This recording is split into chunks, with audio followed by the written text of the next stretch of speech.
Hey, how's it going? Today I want to talk about terraforming Mars. The idea of taking Mars from this red desert wasteland and turning it into something Earth-like is a really compelling one. People seem to talk about it a lot as if there's something to it, and Christ knows people like Elon Musk never shut the hell up about it. But is there anything to it? Is it actually possible? Could we really do it? And would it actually be worth doing? Let's talk about it.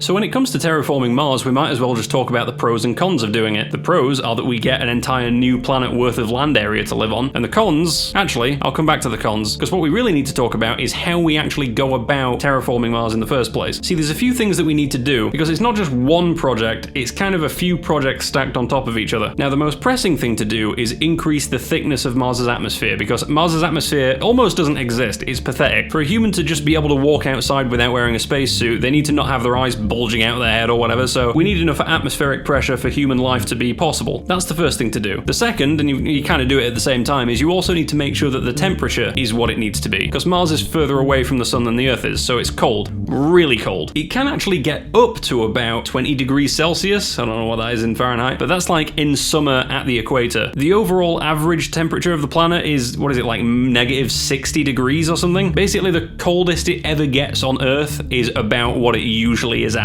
on Mars, which is way too cold. So we need the atmosphere to be thicker and for those particles to be moving around enough, right? For them to have the temperature that we need to not freeze to death. Then, once the atmosphere is doing both of those things, it subsequently becomes possible for liquid water to be able to exist on the surface of the planet, which means the next step can be manufacturing the oceans, or at least, sizable lakes or whatever, enough water on the surface so that life can exist. Once we have the pressure and temperature sorted to a certain degree, you'll be able to walk around outside in regular clothes, but you will need a breathing mask in order to give you oxygen, because the atmosphere won't have any yet. Once you've got a warm, thick atmosphere and you've got surface water, then you can introduce plants and foliage and stuff, chuck in a microbiome or whatever, and all of that stuff will produce oxygen, and eventually, once we have enough oxygen in the atmosphere, you can walk around without a breathing mask on. So how plausible are each of those steps? So first off, making the atmosphere thicker. Mars's atmospheric pressure is, 0.5% of the Earth's right now? The pressure there is low enough that it's effectively a vacuum. Even though it's not actually a vacuum, it's close enough to a vacuum that if you stepped out onto the surface of Mars naked now, versus if you just walked out into space naked now, it would be basically the same thing. In fact, you'd arguably be slightly worse off on Mars, because the slight amount of atmosphere that is there would just transmit the really cold temperatures to you even quicker than just being in an actual vacuum. Anyway, it would be bad. So one way that you could produce an atmosphere would be to release a lot of carbon dioxide. Thankfully, there is some carbon dioxide on Mars already. There's a lot of CO2 ice frozen in the ice caps. If you sublimated all of it, that would thicken up the atmosphere to some degree. The problem is that the amount of CO2 actually available is just not enough. Even if you used all of it, it wouldn't really increase the density of the atmosphere very much. Now, another option would be to import gases. Basically, you could redirect comets and asteroids and stuff to hit the surface of Mars. In doing so, all the stuff that the asteroid was made of gets released into Mars, right? If there's a bunch of CO2 and nitrogen and whatever in the asteroid, you're delivering it to Mars by doing that. But again, the problem is that you need, I don't know what the exact number is, it might be thousands, it might be millions of asteroids. Like, it's a huge amount of mass in order to deliver enough that the atmosphere would be thick enough so that you could live on the planet. And I'd hazard a guess that if we're trying to terraform Mars, that probably means that there are some people living on Mars in small colonies already, meaning I don't think they would like the idea of multiple asteroids being directed into their planet per day for like the thousands of years it would take for this to happen. The cost of fucking that up is pretty high, and also the whole thing is just kind of impractical, so I don't really see that happening either. Another way would be to essentially manufacture gases. There are certain types of gases that have a greenhouse effect like CO2, but they're actually way more potent than CO2 is. We've actually manufactured them on Earth before, and then when we realized how harmful they were, we stopped doing it, which is why you don't hear about the hole in the ozone layer anymore. It's still there, it's still cooking everyone in Australia, but at least it's not getting bigger. Anyway, we could do that on Mars on purpose, hypothetically, and I think that's probably the best way to do it, because you are killing two birds with one stone when it comes to that option. You're both thickening the atmosphere, and you're also making it so that the atmosphere retains more heat. In fact, a lot of these options are kind of killing two birds with one stone, liberating CO2 from the ice caps is also going to increase the temperature overall, because CO2 is a greenhouse gas. It's just not as potent of a greenhouse gas as CFCs, for example. Anyway, when it comes to increasing the temperature, we could do greenhouse gases like CFCs or CO2. We could also use like orbital mirrors. This gets floated around quite a lot. That is possible, it's just kind of impractical. Well, kind of depends what else humanity is doing by this point. Theoretically, you could place a bunch of giant mirrors in orbit and focus sunlight onto the polar ice caps, or even directly onto where the habitat is. It's just a solution that needs a lot of active maintenance forever to keep working. Those are kind of the main ways. Okay, so now let's say that we did all of that. Now we can have a water ocean. We just need to create the water. So how do we do that? Well, yet again, if we melt the polar ice caps, there is also some water in there. But actually, to my knowledge, I think the most amount of water on Mars, like the main source of it, is actually going to be subsurface water. And you don't have to dig that far down before you reach ice below the soil. If you get the planet up to a reasonable temperature, that ice could melt. Hey presto, lots of water. Another option is, again, we could smash asteroids into the planet with lots of water in them. But again, thousands or millions of asteroids required. Finally, in terms of making the atmosphere actually breathable, you need a lot of oxygen. For reference, the Earth's atmosphere is mostly nitrogen, which is just inert, and a certain percentage, I forget, what is it, like less than 20% is oxygen, which is the actually important bit. But also, you wouldn't want to have like a 100% oxygen environment, because everyone would just be having a fucking panic attack all the time. Also, everything would be incredibly flammable. So yeah, don't do that. I'm saying don't do that, as if there's even the slightest hope of getting that much oxygen to Mars. Getting oxygen into the Martian atmosphere is one of the hardest parts. You need all the other steps to be done, and then once you do that, you can take the water that we have and do a chemical process called electrolysis to liberate some oxygen from it. Technically speaking, that's very straightforward, but we need to do that on an astronomically large scale. Another option would be to introduce photosynthetic organisms like cyanobacteria or whatever. They convert CO2 to oxygen, and again, that's totally plausible provided we've done all the previous steps, but it will take a very long time. Like, centuries is optimistic, millennia more likely. Now, after we've done all of that stuff, a really important thing to mention is that Mars is not just gonna sustain itself. We can terraform the planet perfectly, right? We can do all of this stuff, and then in fairly short order, the planet is just gonna revert to how it was, unless we actively maintain it. One of the big parts of actively maintaining it is having a magnetosphere. So for context, the Earth has a magnetosphere. Basically, the core of the planet is a big ball of iron that spins, which basically turns the entire Earth into a giant magnet, which is also why a compass points north, right? Because it just aligns itself with the giant magnet that is the entire planet. And that huge magnetic field that encompasses the entire Earth and all of the atmosphere, and even way out into space, like the International Space Station still orbits underneath the magnetosphere, like it stretches way out, and it acts like a giant shield to protect us from the solar wind. If it wasn't there, like for example, if the core of the planet was just solid rather than liquid, and so it wasn't sloshing about and spinning and generating this magnetic field, what would happen is the solar wind would basically just peel off layers of the atmosphere over time. Particles of solar radiation would hit particles of the atmosphere and give them enough energy to bounce off into space and not come back again. So having the world be a giant magnet protects us from that. Mars has a solid core, so it has no significant magnetosphere, so somehow we need to generate a magnetosphere, which means we either need to spin up the core of the planet, and I don't know how you do that, or there is an alternate option I've heard which seems vastly more plausible to me, which is to find the Lagrange point between Mars and the Sun. A Lagrange point is basically just where gravity balances out between two objects. This isn't some mythical thing, it's a well-known phenomena. There's actually 5 Lagrange points around any two objects where one is orbiting the other, and one of those points is directly between the two objects, which is like the easiest one to imagine, right? You can imagine that there must be a point at which the gravity of one thing and the gravity of another thing kind of balance out between them. If you essentially put a gigantic electromagnet between the Sun and Mars, you could actually bend all that harmful stuff from the Sun around Mars, and even though the equipment required to do that would be very big by modern standards, it's actually not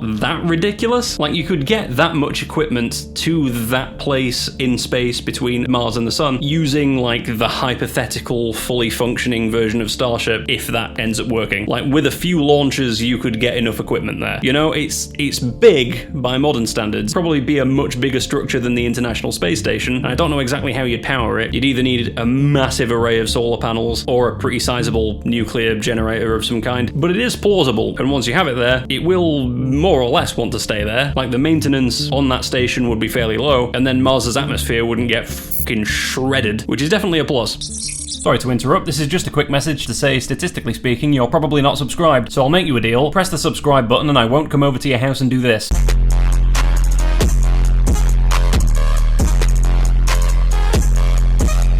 Alright, thanks. Back to the video.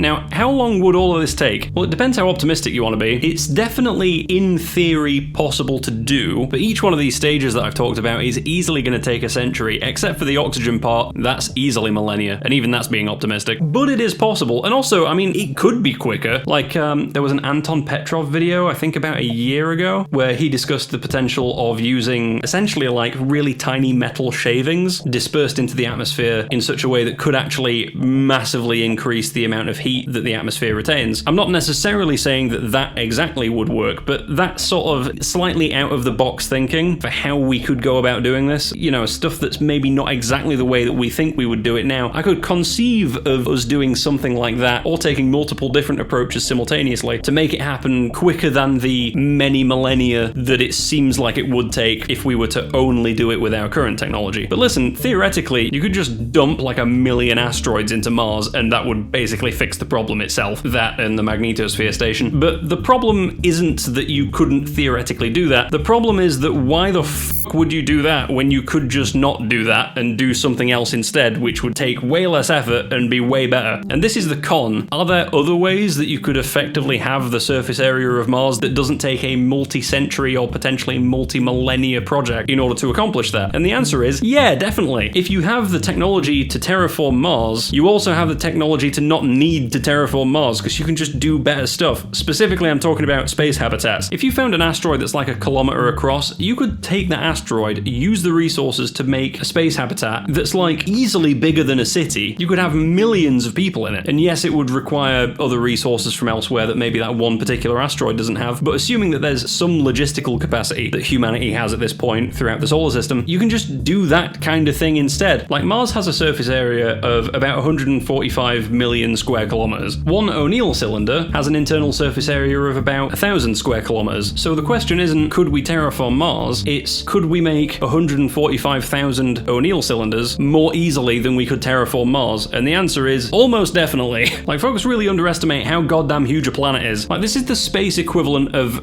Right, here's a scenario. Imagine you are the president of Antarctica, and your job is to try and populate Antarctica with as many human beings as possible. Okay, do you, A, maybe make, you know, subterranean cities, or, you know, cover areas with domes and stuff like that, and use the resources locally in the most maximally efficient way possible, and in doing so, you massively increase the available surface area for people to live in, because a habitat with many layers going down into the earth for warmth, if you've got like 20 stories in it, you've taken that surface area and you've basically times it by 20 in terms of the amount of surface area you now have available on that plot of land. Okay, you could do that, or you could do the monumentally more expensive and complicated thing of like launching a mirror into space and trying to melt all the ice in Antarctica to make the entire region uniformly habitable. But if that's the only thing that you do, then you still only get the square footage available in Antarctica. You don't get all the sublayers and stuff that you could have just built and done it without having to melt the entire... Like, just imagine how difficult it would be to melt all of the ice in Antarctica. All of it. Have you any idea how big Antarctica is and how cold it is? Think about that, and think about how much smaller it is and how much warmer it is than Mars currently is. And also, it has water and an atmosphere already. You don't have to make that from scratch. That might be kind of a goofy analogy, but it sort of makes sense. Like, why not just use the resources in the asteroids to make habitats out of the asteroids? Why not just do that? And it doesn't mean that you can't live on Mars also, right? I think there's a much more reasonable version of terraforming, which is basically terraforming but on a much smaller scale, right? You just choose a little bit of Mars to terraform and put a dome over it, essentially. I mean, there's a giant goddamn canyon. You can just section off a bit of it and put a lid on it, right? Like, that's so much easier than this idea of trying to make the entire surface 100% habitable everywhere you go. I'm not saying it won't happen, because it very well might. Like, who the hell's to say what's going to happen like 10,000 years from now? In fact, if I had to bet, I'd imagine that we will try to make it happen eventually. I just think that it's going to take such a long time that either by the time it happens, we'll feel stupid for having done it because we could have just used those resources way better in way more intelligent ways, or we'll just give up on it before it gets there because we'll realize that there's just kind of no point. To be clear, I'm big on expanding into the solar system and becoming a multi-planetary, highly expanded, you know, like humans all over the place. I want humans to fill the solar system and all the other star systems. Humanity first, fuck them aliens. It's just, I think the way that we're going to do that is going to have to be more intelligent than the way that we tend to envision it happening in pop culture. Because terraforming is, I don't want to call it a stupid idea. It's not stupid. It's a cool idea. And to be clear, I would love to see Mars terraformed. It's just, you know, if we do it, it will just kind of be for the vibes.